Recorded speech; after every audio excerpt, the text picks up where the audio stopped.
Let me move that there. Get that out of there. I had to redo my... We're broadcasting. I see. I see. Hi, everybody. We're ready to start episode 99. Just about. Hold on. Let me get this out of the way. There we go. I had to move some stuff around. I need to see myself on the camera here. So, all right, I'm ready whenever you are, sir. So, don't be afraid.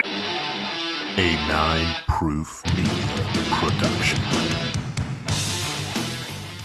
This is Jeremy from Furious Fanboys. This is Johnny Grasso. Hi, this is Alan Voivod from Star Wars 7x7, the only daily Star Wars podcast. I'm Joe Mignano of HoloNet Audio Dramas. This is Michael Corley with the VoxBox Star Wars comic book podcast. This is Frank from GeeksAmok.com and the Star Wars podcast Sith Yourself. And you are listening to the Cantina Cast. And you're listening to Joe and Mike at the Cantina Cast. You better leave your droids outside because you're coming into the Cantina Cast with Mike and Joe. And hey, maybe you'll find a ship that might suit you here. You're listening to the Cantina Cast. And you're listening to the Cantina Cast. And you're listening to the Cantina Cast. And dang it, I just siffed my pants.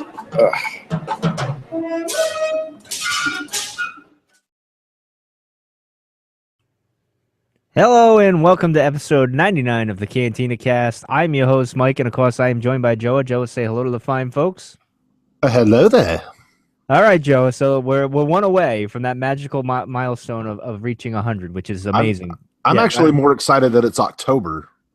Well, yeah. Originally, we were going to do this in December. Remember, we're going to hit 100 before episode 7 comes out, and we're going to be cool. We're going to time it all great, and then we said, "Frig that."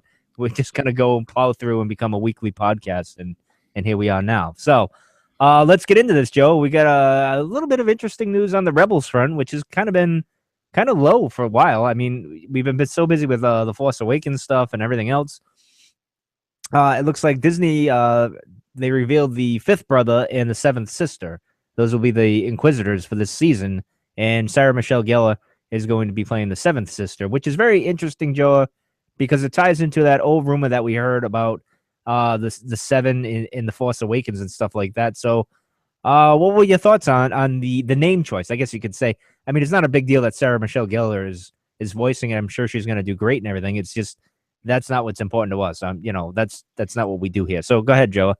Well, I do think it's interesting that she will be, because then her and her husband there, obviously, they should have quite a bit of chemistry. They've acted together before.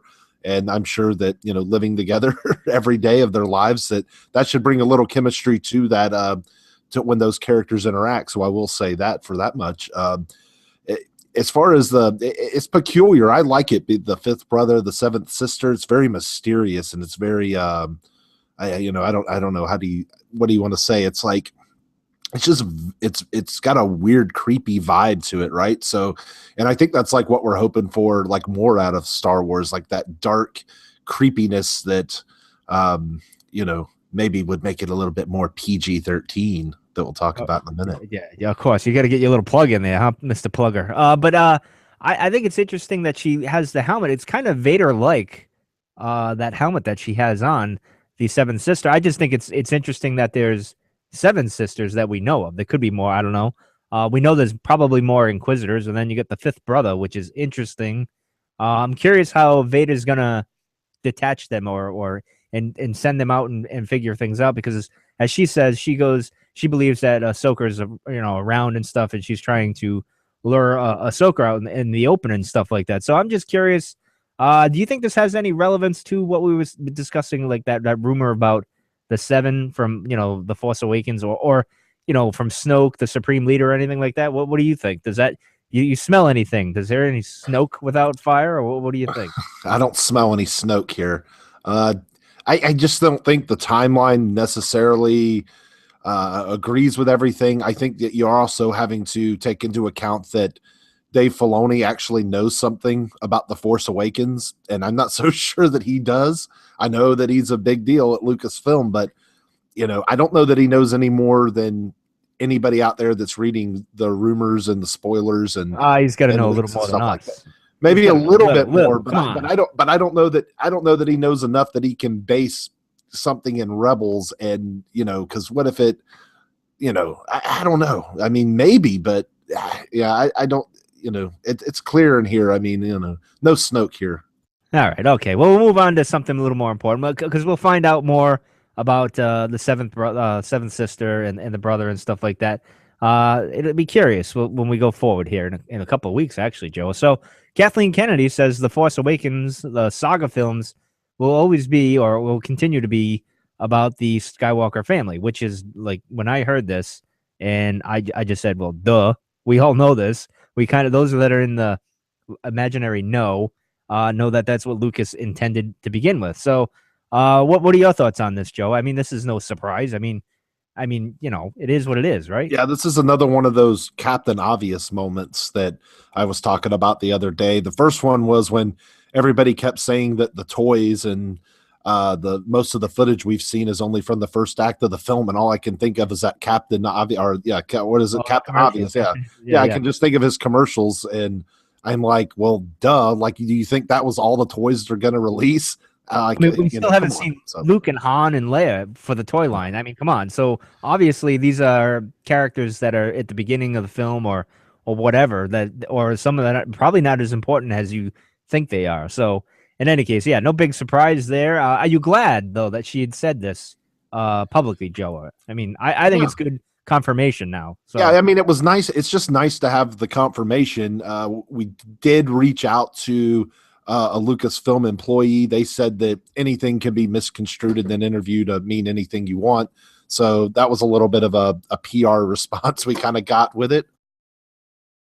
Well, yeah, I mean, you have to figure that's what they're going to do. I mean, and to be honest, yeah, that could happen with an interview. Things could get taken out of context and stuff like that. Stuff I say gets taken out of context on this podcast, Joe, and sometimes a tweet gets taken out of context too, which we'll get into in a minute. So before, well, I don't want to get into too much with this. So we're going to get into our prequel strikes back interviews that we had. I was last week, of course. I went out to Albany and met up with the guys, Bradley and them, to shoot my interview, I guess you could say. And that was a pretty interesting time. It was very surreal, Joe. It was it's just weird. I felt like I've arrived in the community, so to speak, because I'm being interviewed for a Star Wars documentary, and it was confusing. Not confusing, but it was like I was when I'm sitting down getting my interview, and they're talking. They said, look at Bradley, talk to Bradley, and I did. I think I did for the most part. But you know me, when I'm talking, I'm just kind of just going around. My hands are moving. I was distracted by the light that they had, the big prop light that they had up for the lighting and stuff. So I don't know. What was your experience like? Mine, I loved it. I thought it was great. And hopefully we'll get to be a part of another one someday, Joe. But what did you think?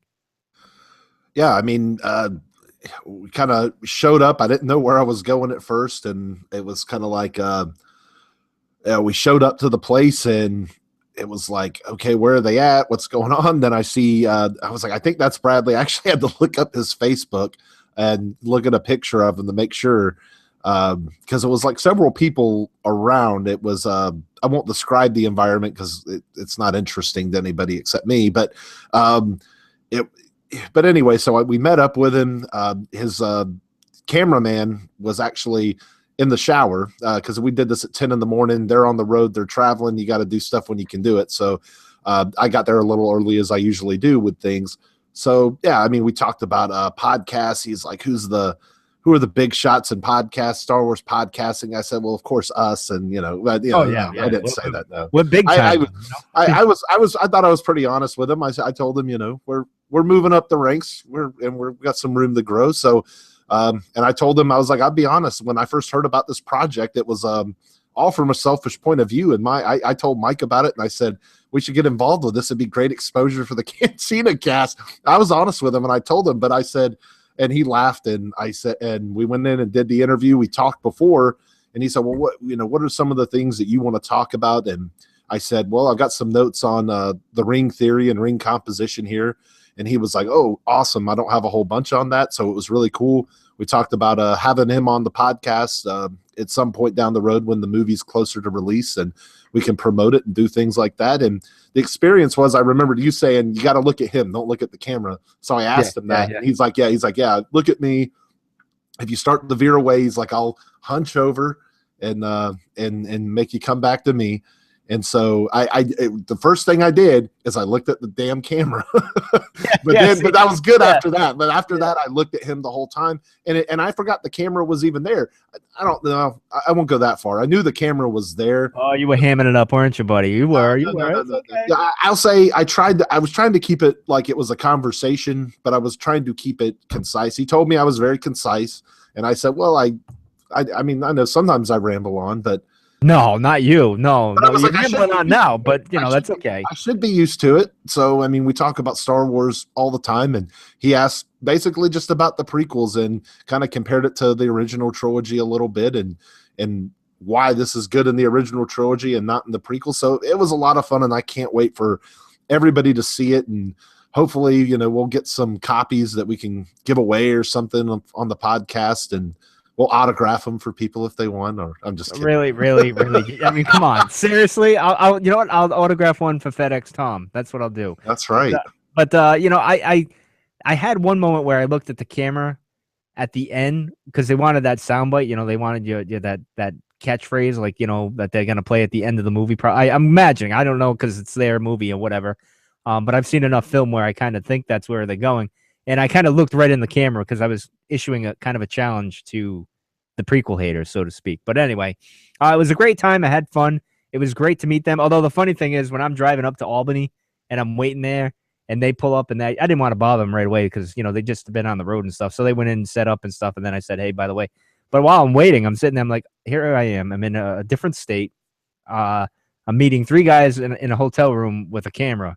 This is not, how you really want to do these things. But anyway, enough about that. None of that. We're getting into PG-13 territory, Mike. All right. We'll get to that in a minute. I don't know why that's of any importance, but anyway, we'll get into that. All right. So let's get into this Mon Mothma controversy that we seem to have started, Joe, accidentally.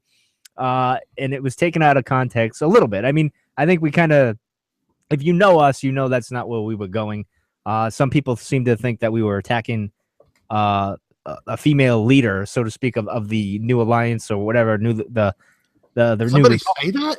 Yeah, I think that's what people were hinting at, that we were woman bashing, and that's not what we were doing at all. And as I told, I didn't see that. That's awesome. Well, no, it's not awesome. No, I mean, it's awesome because that's completely not true. Like, yeah, I guess Mon Mothma's not the only idiot around here. Well, that's what I mean. I'm just kidding. No, I mean, no, that was not what the intention was at all. Like, we were calling, I mean, she was written to be that way, and she has to be that character. And I'm not blaming the author or anybody else. It's just someone's going to set up all the bad stuff that's about to happen. Yeah, I mean, somebody's got to be Jar Jar Binks or Qui-Gon. Someone's got to be the fall guy here. I mean, and that's what it was. And Joe and I were taking it from the standpoint. First off, I don't like any politician, whether male, female, Republican, Democrat. I hate all of them. And as Obi-Wan says, she's a politician. She's not to be trusted. I mean, maybe did Donald Trump start the First Order? This is where we're going down this line? I mean, no, not at all. That's not where we're going. But go ahead, Joe. I mean, no. I mean, she had to be like you say, there had to be somebody that's the fall person, and like our buddy Mark says, we don't know what will happen. I mean, she can only bring the vote in the Senate. They could say no, we don't want this. So we don't even know if this is necessarily going to happen. This is just her plan of what she would like to see happen, and she's going to put towards the Senate and see if they'll pass this or not. It just kind of made me feel like that maybe that's eventually what does happen. But here's my old point was you don't even have the Jedi, and they weren't soldiers to begin with. So that's what I said last episode. So all you're doing is just opening yourselves up. I'm not saying you have to be in a constant state of war, but I don't know. If you always have an army, does that mean that you always have to be at war? I mean, maybe in the United States, it kind of maybe seems that way. We're always fighting somebody somewhere. I guess it might seem that way, but there's a lot of countries that have their own armies, all the time, and they're not fighting wars against people, every single year. So I don't know that necessarily has to be the case. I guess is if you have a full army, it's more like protection. It's like having police. It's there in case you need it. Well, I think where I was going with what I was saying last time is I agree with the principle and the idea of it. I just think the timing was bad. That's where I'm coming from. That's why I'm calling her a bonehead in this instance. I mean, I just think it's and again, of course, it's got to go to a vote. So who knows if it'll even pass? Well, and the mic, and if we didn't, and it's not fair, if we just give a woman character a pass because she's a woman, then we're not doing any justice towards. We're not being fair in the other way. Well, I agree. Yeah, I mean, I don't care if you it's not being just because somebody is an idiot. An idiot can be I'm not saying okay. I mean, calling her an idiot is a little harsh. And our buddy Dennis there, he pointed out, he's like, oh, it's a little harsh. Okay, it is. Okay, so I'll try not to use that word. But just because somebody goofs up, you can be a man or a woman to goof up. But if you're playing on this whole the feminism thing, and there should be strong. She's obviously a strong leader. She's like the chancellor of the New Republic. So, I mean, that's great. It doesn't mean she's infallible. It doesn't mean she can't mess up. So, and for us to not dissect her character and look at her character and say, look, this looks like this is going to be a major screw up. That wouldn't be. I think that would be the opposite of feminism too. Is saying, well, a female can't be a leader. I think that is the same thing. If we just say, oh, we can't say anything because she's a female and somebody might get mad. I think that's the wrong approach to have. So, I mean, if people felt that way, you read into it the wrong way. I'm sorry. Correct. And I even tweeted, I said, if it was Luke Skywalker making this decision, and I love Luke, as you know, he's my favorite character. I'd say he's a bonehead as well. It's not the time.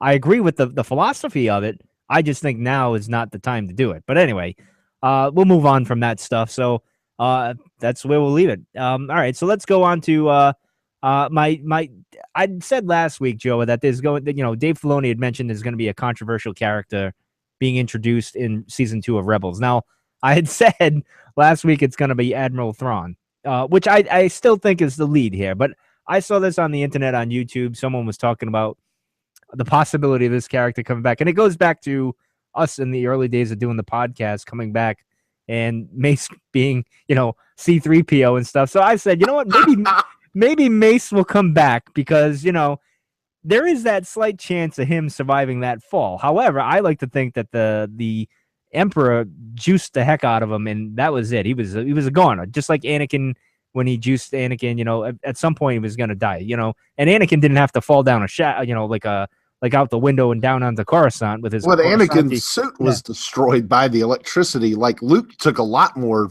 lightning than Vader did, and Luke seemed okay. So I actually. I think it's viable. I think. Oh my God! Get to play the music. I think it's more viable for Mace Windu to be alive than it was to bring Darth Maul back. I'll say that. Well, that's where I'm going with it because they brought Darth Maul back. So I mean, there's that whole, you would think Darth Maul out of the likelihood out of both of them. When you're looking at it, who would survive? You would say, all right, Mace probably did. Darth Maul. Not so much. They both fell from some kind of we saw kind of how far Darth Maul fell. Mace, we didn't really get. I mean, yeah, he gets thrown back, so we assume he fell like a really far way, but he could have like landed in somebody's like speeder or something, like in episode 2 when Anakin's jumping around, and all he did was get his hand chopped off. Maul was cut in half, and he came back and was leading a bunch of people. So I mean. I'm just going to put that. That's my second wild. Folks. Yeah, I know. That's my second wild prediction for Rebels. See, I should have tied it in with the other one. All right. So it will be. Maybe it should be Mace Windu. No, I don't know if I like that though. I mean, I like him that he's dead. And it's even like Boba Fett. I like him better dead. Well, it's like Boba Fett. To me, he's dead in the Sarlacc pit, but he's clever enough and smart enough to keep on that family tradition and clone himself. So Boba Fett would have a clone of himself, which is a clone of Jango. So that tradition would continue. But anyway, let's get into this ratings thing that I don't think is a big deal, but apparently Joe wanted to make it into a big deal. I didn't make it into a big deal. Everybody, I thought it was interesting. I was like, hey, let's see what the feedback is. And then there's some people who say, well, if it's not PG-13, all the fanboys are going to complain. Oh, it's not going to be dark enough. It's not going to be adult enough. And then like all of a sudden on the other side of the coin, you had people like our buddy Mark and others saying, if it's not PG, I'm not going to let my kids see it, or they've missed the point of Star Wars, this, that, the other. And yes, every single person responded on Twitter and said, well, Revenge of the Sith was the only one that was, I know. That's what George wanted. That's what George wanted for that. But I'm just saying, like, they pointed out, like, well, they were all rated PG except Revenge of the Sith. I got a podcast, folks. I know that. Okay.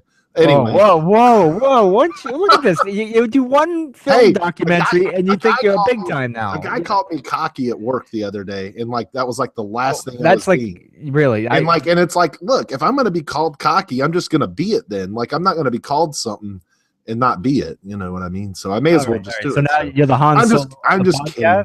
What happened to my Wookiee? Now you're a Han Solo of the podcast. What is going on here? But anyway, just having a good time. I'm just kidding. But yeah, but I mean, as far as it going, I've actually kind of changed my mind. I think it will be PG. And here's a little surprise. I didn't tell you this, Mike. I contacted the guru himself, Jeremy Conrad, and I asked him. Really? Oh, wow. I said, what do you think the movie will be rated? And he said, studios are not afraid of PG films anymore. Pan is coming out and it's going to be rated PG. And he says, I think The Force Awakens will be rated PG. So when he said that, I was like, okay, I didn't expect him to say that. So it kind of changed my mind a little bit. One thing I will point out, if you just go look at ratings, are not like simple things. I don't really know how it works. I tried to read up on it a little bit before this, but you've got some movies like Ant-Man and it's rated PG-13. And the reason it's rated PG-13, the only description it gives for why it's rated that way is sci-fi violence. That's all I'm saying. I mean, well, there's going to be violence, obviously, in The Force Awakens. And I know what you're referring to. There's a few scenes that where you would think, okay, I'm not going to spoil what the scenes are. You're like, okay, but they can do it in a way where it's not so graphic, where my daughter and Mark's kids could go and watch it. I don't care. I'm sitting my kid down and she's going to watch someone getting bisected or whatever. I don't care. You're going to learn the harsh realities of life, Morgan. It's just the way it is. This is what happens in real life. Exactly. Actually. Yes. You see, lightsabers are real. Unfortunately. They are real, young Morgan. But no, I personally, if it's a PG-13, I'd probably step back a little and not. I'll say, all right, well, we'll just go watch Rebels or something like that. Although she's very excited to go see it. I probably should have shut my mouth maybe a month ago when I said, I'm going to bring you to see The Force Awakens. But in any case, she likes the bad guys. Like she's about Kylo Ren. She's getting old enough now where she's really kind of maybe understanding just a little bit more of it. Like the whole, I know she's 4, but like, but I mean, she's getting to where it's more cognitive in her mind. It's not just funny things on TV, little shapes and sounds. It's like, she's like a smart little person now. Yeah, she was playing. She doesn't have the characters or anything, but she was playing with her Barbie dolls or whatever she was doing. But she was playing like one was Sabine and Hera and Ezra, like that. She's got quite an imagination. So that's what's so important with Star Wars. It captures the kid's imagination, which it did with me and everybody else. But anyway, so as far as it being PG, so is it important to you to show it to her that this movie be rated PG? Yeah, I think it should be PG because a tradition. I look at it as the traditional, and JJ is big in capturing that A New Hope feeling, sprinkled in with Empire Strikes Back, I believe. Is it going to get dark at moments? Yes, but I think they're going to do it in a way where it'd be okay in a sense. Now going forward, as we go into 8 and 9, will we see a PG-13 there? I think there's a good possibility. Probably 8. Because maybe that'll be like, that's that middle movie where you got to have that profound dark moment of the story. Like it's the middle part of the story. And like other people, we did have some people point out, like our buddy Steve, we don't say his last name on this show. He said, I believe he's the one who said all the Marvel movies are rated PG-13. And so Disney doesn't have a problem releasing PG-13 movies. It's just going to be, do you think I mean, I don't know. Like, I don't know. I don't have a kid. And actually one of the qualifications to rate the movies is you actually have to be a parent. Like so that was something. Sign up, is what you're saying? That was sign up. No. All right. You could. But anyway, I mean, it was just interesting that you have to be a parent because the ratings are all about, it's not about, obviously it's all about kids and what it's rated. Because once you're over 17, like they don't care what you watch. It's like this. So the rating really doesn't matter. And I don't have kids, so the rating really doesn't matter to me, except for the fact that how kind of adult themed thematically it can be. I'll just point this out, Mike, and correct me if I'm wrong, but I think you might know about this, or maybe I should ask Jeremy, is, the Dark Knight movie with Heath Ledger. There was there's violence in it, but it wasn't, but it's not so over the top. There's no sexuality in that movie, like at all. Like there's, a wannabe romance, going on. Like there's relationships kind of happening and crumbling around, but there's no sexuality really. Well, I don't know. Seeing Harvey Dent's face get burned off is kind of okay. That's a little, I mean, okay. Eyeballs half hanging out, man. I mean, come on. But my point is, they say that it was actually Heath Ledger's dark portrayal of the Joker, that if there would have been any blood in the movie, it would have actually been a rated R movie because of the portrayal and the themes and the dark tone of the movie. That if, when he's sitting there punching the Joker, if the gusher started like gushing blood out of his nose, that there would be, a PG, or it would have bumped it to a rated R movie. So I'm just saying it doesn't take much to, I mean, that's what they look at. It's like, oh, is there blood? Like you can get away with things. Like if it's like a non-violent movie, you can drop the F-bomb one time in a PG-13 movie and get away with it. But it, like Die Hard, they tried to make the fourth movie PG-13, right? So they had to edit out his catchphrase, yippee-ki-yay, and everybody knows the rest. They had to edit that part out because it was a violent action movie. And if he would have dropped the F-bomb, it would have made it rated R for one word. But in a romantic comedy, Jennifer Aniston can drop the F-bomb because there's no violence in it. This is how movies are rated. So like it makes no sense is all I'm saying. Like there's no, it's just off the wall. Like this is what it's like. At first I didn't think it was subjective. I thought like maybe they counted like, well, how many acts of violence and then how many times did they use a cuss word? Okay, this is what the movie's rated. Like I thought it was a mathematical equation. It seems to be just completely subjective and they just do whatever they want. I mean, just look at the Harry Potter franchise and I'll leave it at that.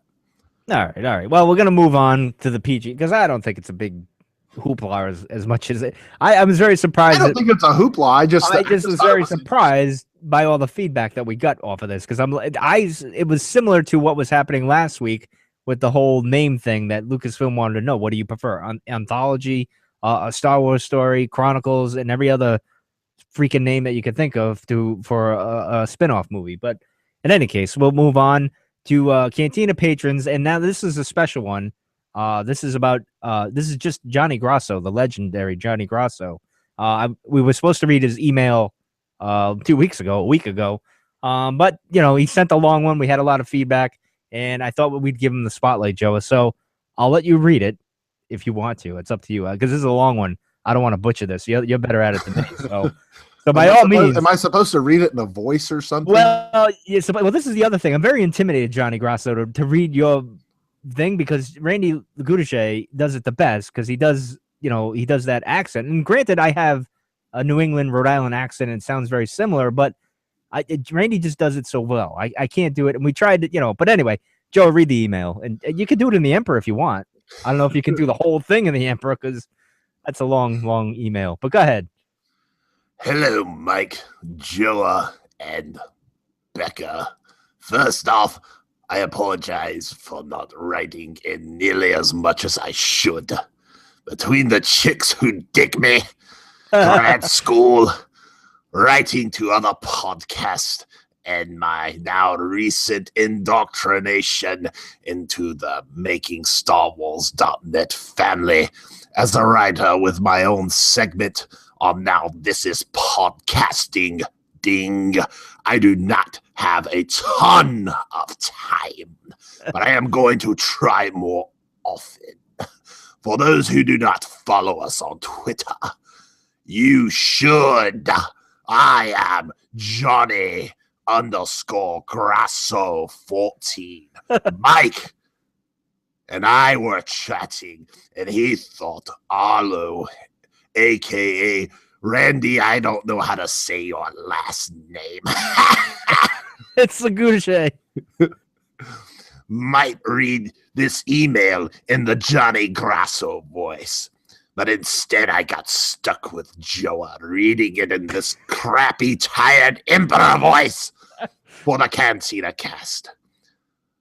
But the heavy legalese in the contract does not allow for such things on other podcasts. But if you ever want me on as a guest, that is acceptable. You just have to deal with my own voice. Do not feel bad, Cantina cast. We won't even do it for his own girlfriends on the podcast. Rebel Girl, that Making Star Wars produces as well. I do show my appreciation for your work every time, and it happens a lot when people ask. I'm not doing this anymore. When people ask me for some of my favorite podcasts, and I have settled in that Making Star Wars. Now this is podcasting, the Cantina cast, and Star Wars Underworld are currently my top 3. And the top 5 to 7 fluctuates, but currently Idiot's Array is up there as well. Tell those guys they need to do more notes. He didn't say that. That was our own. Sorry, they're gonna laugh at that one though. But go ahead, continue, Joe. As I mentioned before, I am a huge fan of your character dissections and wanted your insight into a few of my growing concerns I have on a few characters. Do you think Obi-Wan was doing all he could to help just watching Luke? I mean, a droid could have done that and alerted Kenobi if there was ever a threat would arise. Did Jar Jar's role in Palpatine's rise to power as a senator from Naboo help, or that how the fandom views him?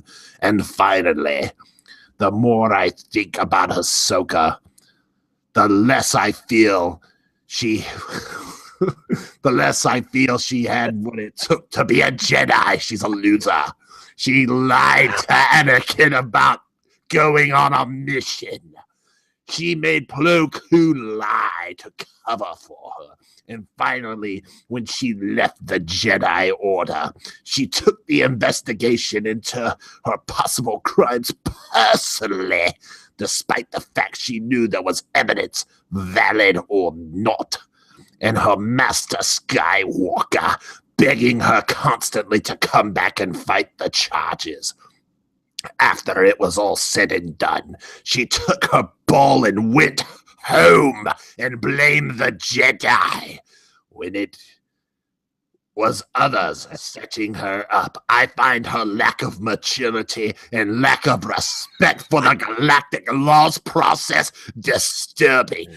That is all, except chicks dig me. Johnny Grasso. P.S. The Han Solo dissection. Fan polls. Would your fans and listeners rather see you and Coffee with Kenobi discuss Han Solo? This voice is getting out of here. No. You're almost there. Come on. Or Johnny Grasso. Put it to the vote.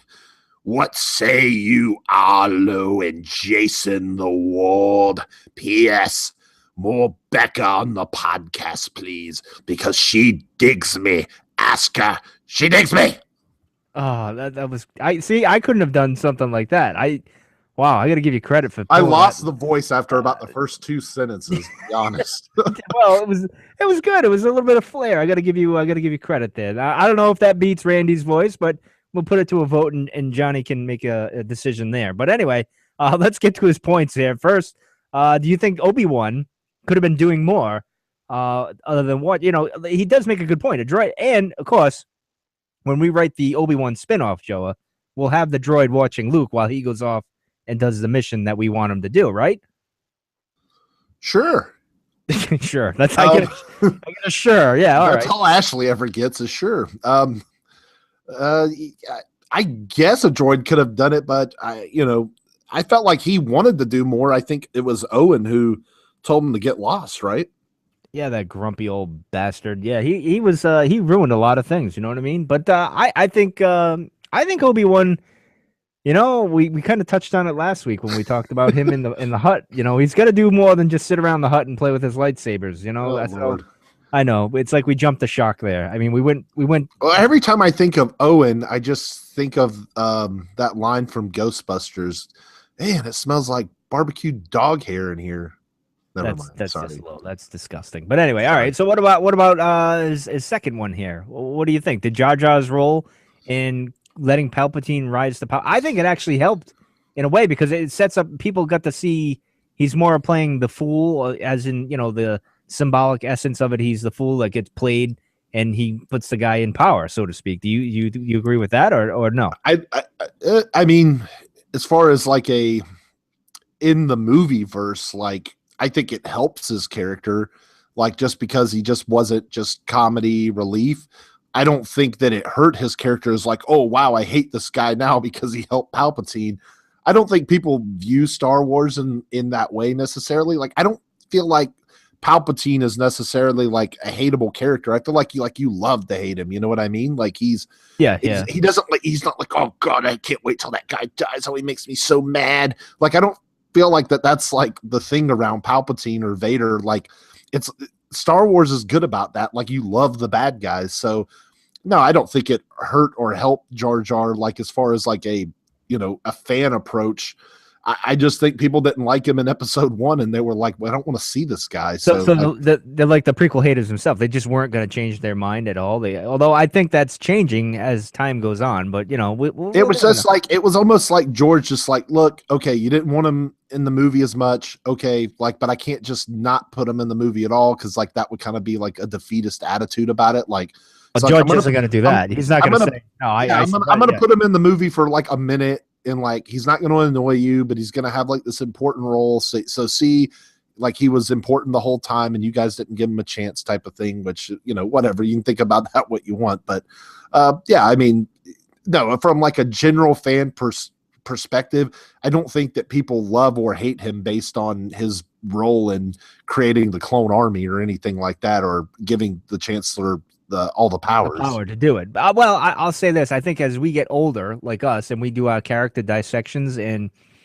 we like to make people think in that, I think people, as they get older and mature in age, they kind of see the bigger picture when they watch Star Wars. I hope they do.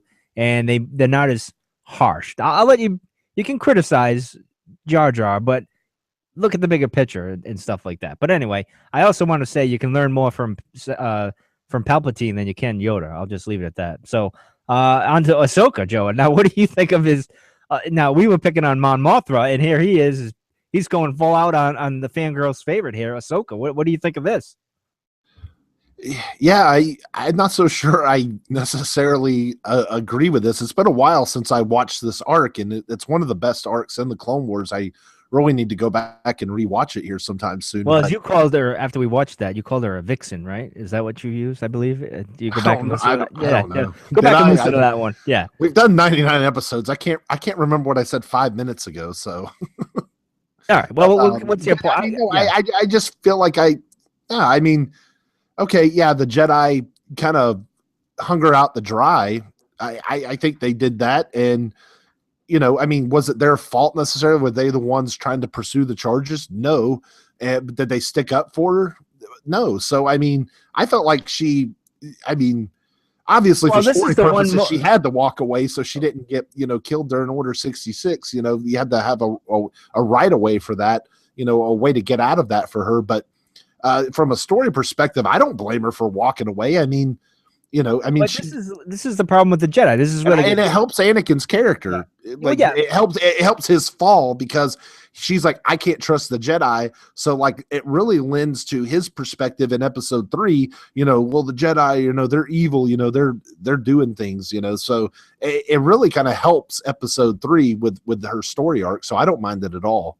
Well, here's the hypocritical point with the Jedi Order, which is probably what he should have mentioned in his thing. And I'm surprised he didn't, because Johnny Grasso is quite the literary here. He's very smart. We love you, Johnny. You're quite the legend. But the Jedi, this is one where they actually sit back and say, well, we're going to let the courts do their thing and do the process And normally they kind of meddle in things. You know, they're trying to preserve everything, so they jump into everything. And here they're like, no, we're not going to protect one of our own here. We're going to let the emperor have his way in a sense. And normally they're kind of like trying to fight that. Here they kind of just give it a pass, which is weird in a way. But I'll just mention that. And I do disagree with them. I think Ahsoka, I think she made the right call. And of course, from a writing standpoint, Dave wanted to save her for a later date, as I'm sure George did, because he loves her as well. Although she is going to die by Vader, and I don't care what anyone says. I won't name names. So I don't know. I think it's an interesting take that he had, that he would actually go after her. I'm just a little surprised by that. But anyway, let's move on, Joe. Thank you, Johnny, for getting back to us with another email. We didn't get to read your first email, but I appreciate it and everything that you do to support us. So thank you very much. So we're going to move on to Aftermath. This is probably the last we're going to do of Aftermath, Joe, or analyzing it, I guess you could say. These two interludes. Well, one's a epilogue, and the one's an interlude. And we'll start with the Han Solo and Chewie going off to Kashyyyk to free Kashyyyk, so to speak, soon after Return of the Jedi. I was a little surprised that they jumped back into their old ways so quickly, because Han's in love with Leia, that type of thing. What did you think? I mean, what were you expecting? They were gonna go on a vacation or something? You expect a wedding, maybe, have a cake or something. I mean, I know they were partying. I don't. Yeah, could you imagine Leia though? I mean, could she take a day off?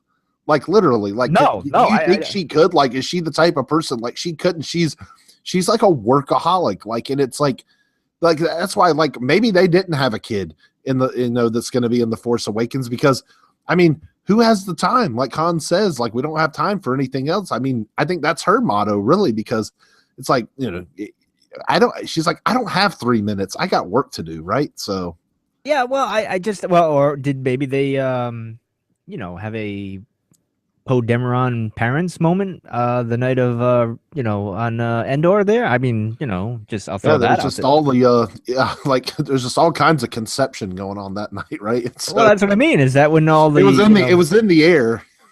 Exactly, that Ewok turkey, and smoldering flames of people falling through the atmosphere.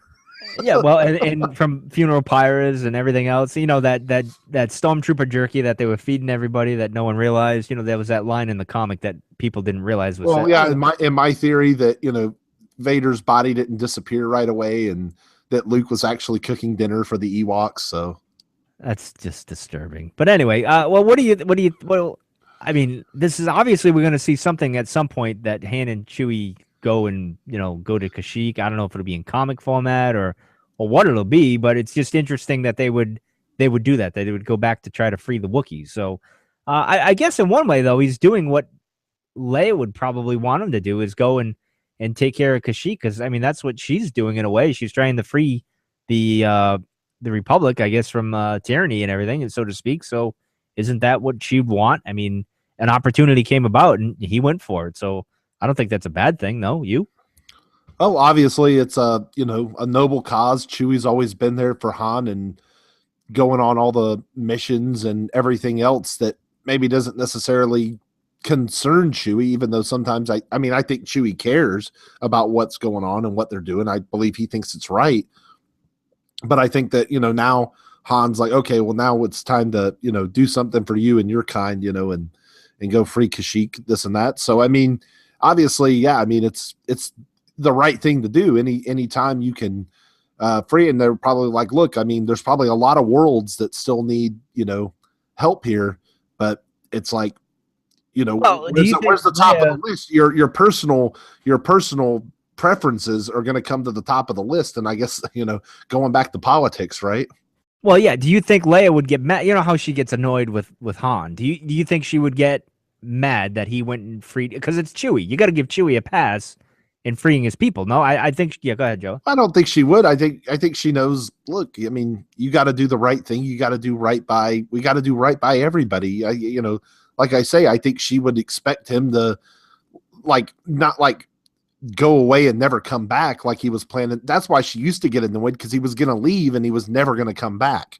that's why she used to get annoyed like in Empire and Fair enough. Like in Bespin, she's like, yeah, then your good is gone, aren't you? Things like that. Even though they're having a romance, she's like, as soon as the Falcons fix, like, and you get me to safety, you're coming back, and that's the way she felt about it. I think at this point, they're together, and nothing's going to change that. They cemented that in Return of the Jedi, with Han getting a little jealous there of Luke, and then she explains to him what's going on, and then he realizes, and at that point, they're obviously an item. So I fully expect, unless he dies, which we know he doesn't in between this and The Force Awakens. Yeah, you're correct, but like she expects him to come back as long as nothing bad happens to him. Like, it's not going to be like he chooses to not come back to her.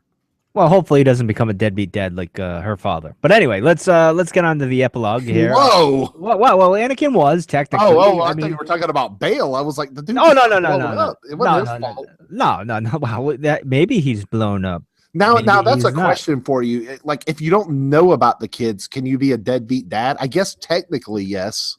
Well, there were a lot of circumstances with this whole, We not got to being have there for some the kids. divorced folks out there that have kids and divorces. Like, get back to us. Like, if you don't know about the kid, are you a deadbeat dad? That's the feedback I want this week. I'm just kidding, but you can't. I can't wait for that inbox. That's gonna be interesting. But anyway, all right, let's move on to at the end of the book, the epilogue. Oh, geez. Where we find out who the fleet admiral. Well, we don't find out who he is. So my question to you, Joe, is who is this mysterious character at the end of the book? And what is he taking the Empire? Where the last of the Empire? Where is he take? Obviously in wild space.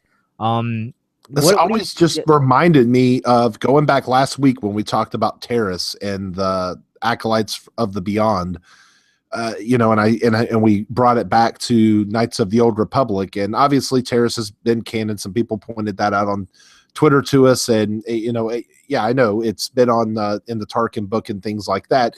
So it's not necessarily the canon from the video game, but they did reuse it. That's why I found it interesting. So now they're using something else from this video game.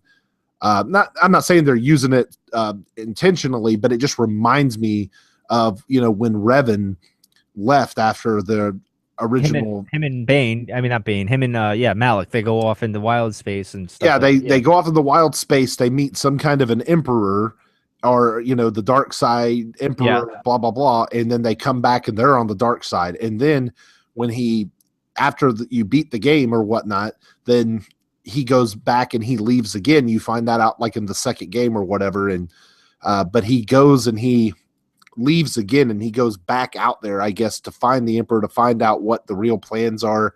Not to be a bad guy, but he's trying to be a Jedi again, trying to be a hero. So it just reminds me of things like that, like where it's like, what is out there? Like, you could make up anything. Like, I mean, this is like where, I'm just saying, like, stuff from other galaxies coming, because remember, Star Wars is not a universe. It's he didn't rule the universe, the Emperor. He ruled the galaxy. So that means there's other galaxies, just like in our universe, right? So correct. It just makes you wonder, like, could there be something different out in a different galaxy? Could there be something other than, I don't know. I mean, obviously we're getting into Yuuzhan Vong territory. Don't bring up that dirty word, man. Do not bring them up. But anyway. I'm just saying, but like, if it's just kind of, it's reminiscent of some things. And so, what's out there? Are you just going for safety, or is there something out there of interest that is going to help the Empire regroup here and obviously eventually kind of form into what we know as the First Order in The Force Awakens? So, well, let me ask you this: who do you think this admiral is? Do you think it's Snoke? Do you think it's I don't think it's Snoke, because this person, I get the feeling they're a tactician, but Snoke, you get the impression, has force powers. This guy, I don't get that feeling. Although he was an advisor, right? Yeah, no, he was just an admiral, or was he an advisor? I can't remember now. That type I felt like when I read it, like I didn't get a very good description of anything. It was just so vague to me that it was intentionally vague. Like, it was just like, okay, here it is, like, and that was it. So, I mean, that's the way I felt about it. I don't know. Maybe it is Thrawn. Maybe. They said an admiral, I mean, maybe it is Thrawn. Maybe, he's the one who's going to do his thing and then they're going to go off into wild space and find Snoke. I'm not sure. I mean, it's very muddy Admiral waters. Thrawn Snoke. Maybe that's his full name. Thrawn Snoke. That doesn't sound good at all. So, well, neither did Kylo Ren when we first heard it. Well, now it sounds like honey coming off your lips. That is just about the most disturbing thing you've ever said on this podcast, and you've said quite a bit. I'm afraid. All right. All right, so we won't get into too much of that. I mean, obviously, it's a bit of a tidbit towards episode 7, where we're waiting. We're so close now to knowing what's what. Although I don't think we're going to know too much about Snoke anyway in episode 7, but it leads to the groundwork of what's to come between Return of the Jedi and The Force Awakens. So there's a lot of space to fill in between those two movies, and I'm looking forward to it. So let's get on to this other topic. It's a quick main topic. It's one we've always talked about in a way. It always comes up, Joe, is the oversaturation. And I even talked about it with Brian, my old co-host and founder there. We were going back and forth in an email, and he's kind of sick of seeing things around. And I like that Star Wars is relevant again, and it's around. I love the toys and stuff like that. But I don't like when you see it on Duracell batteries or whatever batteries or shampoo bottles and everything else. It's like, oh, man, I'm getting burnt out before it even. I'm not personally, but we know of people who are, and like I need, people are wanting to take a step back, and stuff like that. How do you feel about all of this? Is the marketing just right? I mean, Star Wars has always been like that with the marketing, right? Jam it down everyone's throat, slap that label on everything, and you'll sell more and make more and all that other stuff. So what do you think, Joe? I mean, I mean, we kind of totally expected it, right? So I mean, it's nothing shocking. And except that about you gotta love animals, folks. But anyway, there's nothing, I mean, shocking about this hype that they've done. I mean, what episode 1 was on? I can't even remember. I wasn't so young. I mean, I was like 14.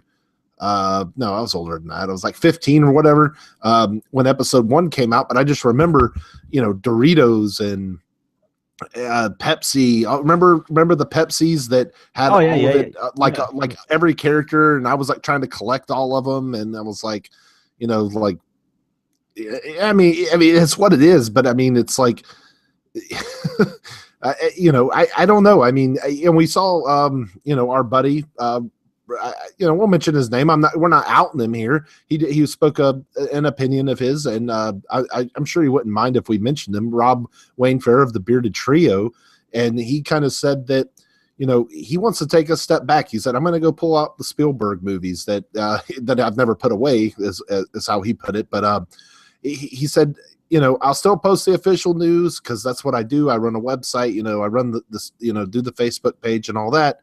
But he said, I'm kind of getting tired of it. It's burning me out, and it's making me not enjoy things. I totally respect that, and I can even understand it.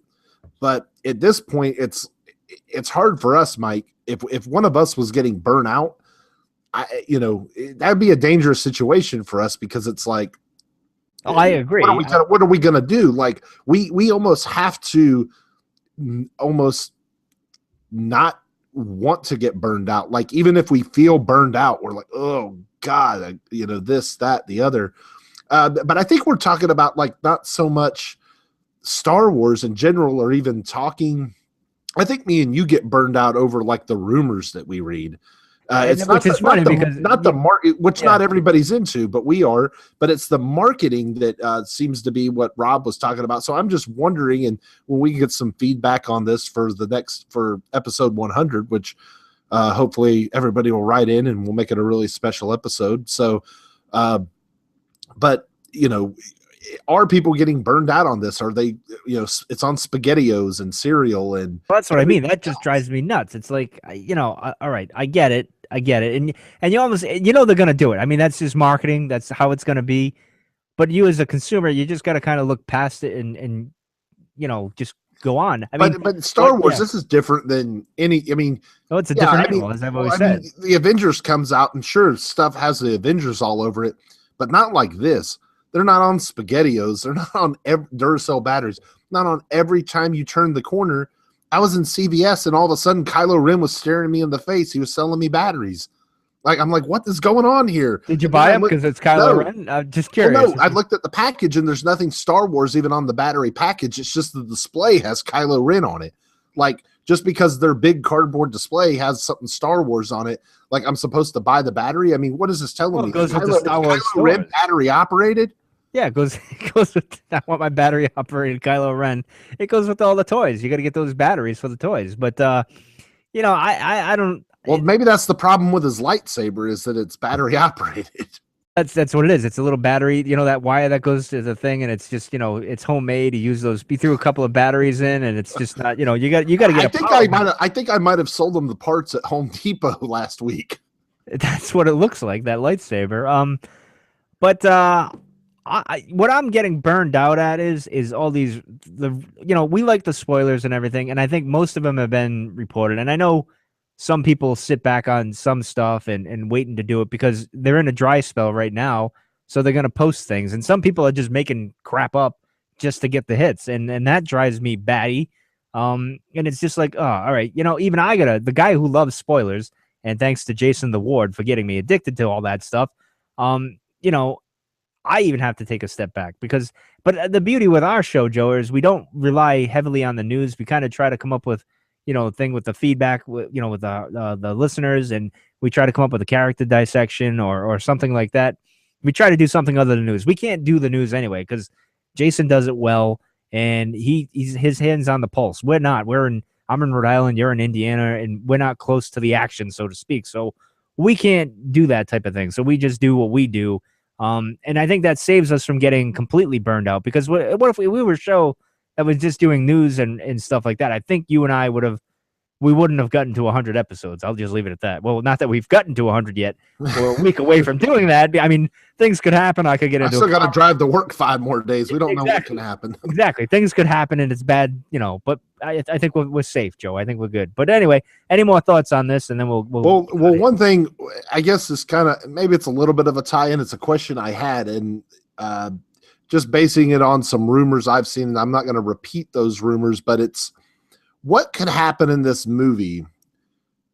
If it happened, it would piss you off, and you would be like, that sucked. Like, I don't like that part of the movie. Like, what could happen? Not anything that necessarily you've heard, but what is like the ultimate wild thing that you can think of that, like, if this happens, like this, I'm not going to like this movie. If Luke died, I think I would probably punch somebody.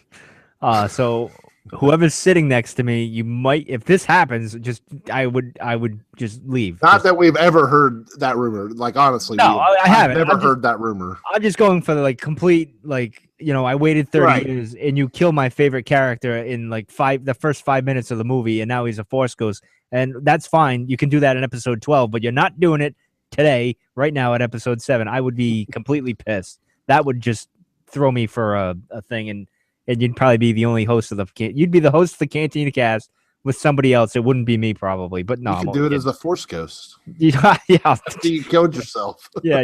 All right. Well, what about you, Joe? What would you do what would tick you off completely?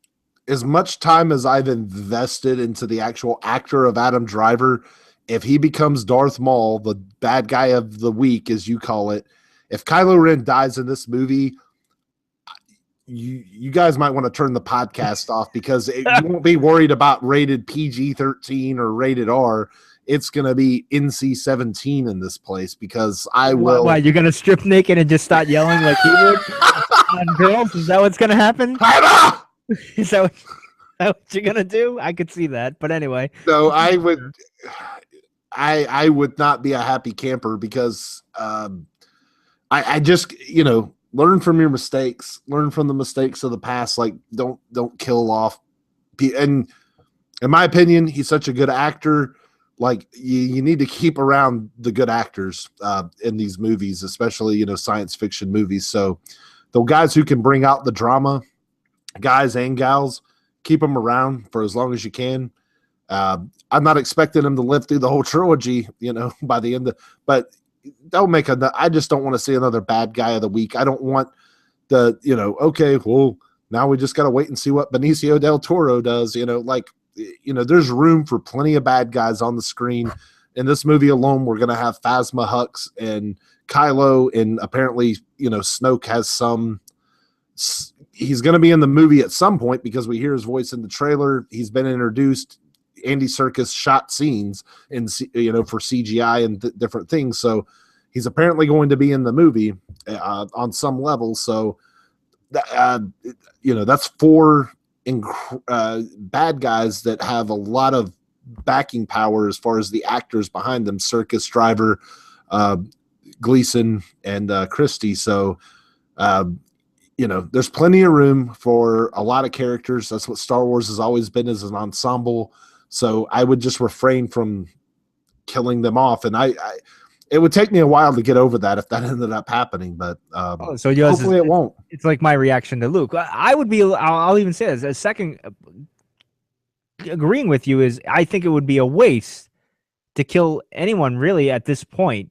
Yeah, it's Star Wars and people are going to die, and especially the mentors and stuff like that. And I expect that to happen. But we're not even there at that point from what I understand of the film. I think, Kylo is a good bad guy, and like he's a complex bad guy. You know what I mean, Joe? Like we're going to get that whole, we'll get an understanding of his character. It'll be interesting, like we haven't seen before, and we might sympathize with him a little bit more, almost like Anakin in a way, but maybe a little different. And we could see his reasoning. So I think it would be stupid to introduce him, give us a small amount of what the problem is with him, and then just kill him off for the bad guy of the week. Now, I will say, is there a chance there's a bad guy of the week? Yes. Who that would be, I don't know. Would it be Phasma, which I think she's like the new Boba Fett, so to speak. Like she's the silent, mysterious type, and she's kind of reminiscent of Boba Fett. She's got the cape there, the poncho type thing almost, and the helmet and stuff. She's a badass. So I would think that out of all of them, I would be disappointed though, because I think she's going to bring. I have a crush on her, so I think I don't want her to die. Well, I think people have always put Donal as General Hux in that Tarkin position. So I feel like he feels like he's bantha fodder, like to some people. But I'd like to see them just all stick around. Like, hey, like, oh wow, they're strong. Like, oh, they didn't kill like any of the bad guys. Like the good guys are screwed here. So I would like to see something like that where it's like, oh well, some bad things happened for us, but at least we were able to like take out some of their forces, this, that, the other. I would like to see where it's still like you still have like the dream team still intact, like Snoke still like, well, I still got Phasma, I still got Kylo, I still got Hux, and then now, now I got this guy too. So, and here comes episode 8. So that would be the line. That's where I would like to see it go. Build up the characters, make you have an investment in them past one movie. And then when eventually you're going to have to start killing characters off eventually, episode 8, episode 9. But I think it would mean more whether you're a good guy or a bad guy when you get killed off later on. Before one movie, you've been in one movie as a character and I'm supposed to care. Like, I think that's the problem with, that is the problem with Darth Maul and General Grievous, and they look cool as hell and they fight awesome, but do I really care about them at the end of the day? Because they've got like 10 minutes of screen time. How can I care that much? Well, you could say the same about with Tarkin too. I mean, he's a beloved evil guy, but he's not in it that long. But I don't know. I if anything, it would be Hux. But I hope they, you don't have to kill them all off in this movie, and over time you can, because let's face it, the older legends there are gonna be faded away and they're gonna die and stuff like that. That will happen, and that'll be sucky, but it's gonna happen. And you got these young actors that not only for this trilogy, they can be for the next, you know what I mean? That the next one. So it can go on for quite some time, as you said. They're filming these pretty fast, as you said, Joa. Yeah. Probably because that's why I always thought, because maybe you let a few years pass, let age up, Daisy and John and the guys just a few hairs, and then all of a sudden they're back in the mix in episode 10, 11, and 12. Because if you think that you think they're going to stop after 9 and just do spinoffs, I think you're crazy. I think by the time, Mike, if me and you live to be in our 60s or 70s, I think we're gonna have like 18 episodes. So I mean, I just don't see how it can't happen. They're in this for money.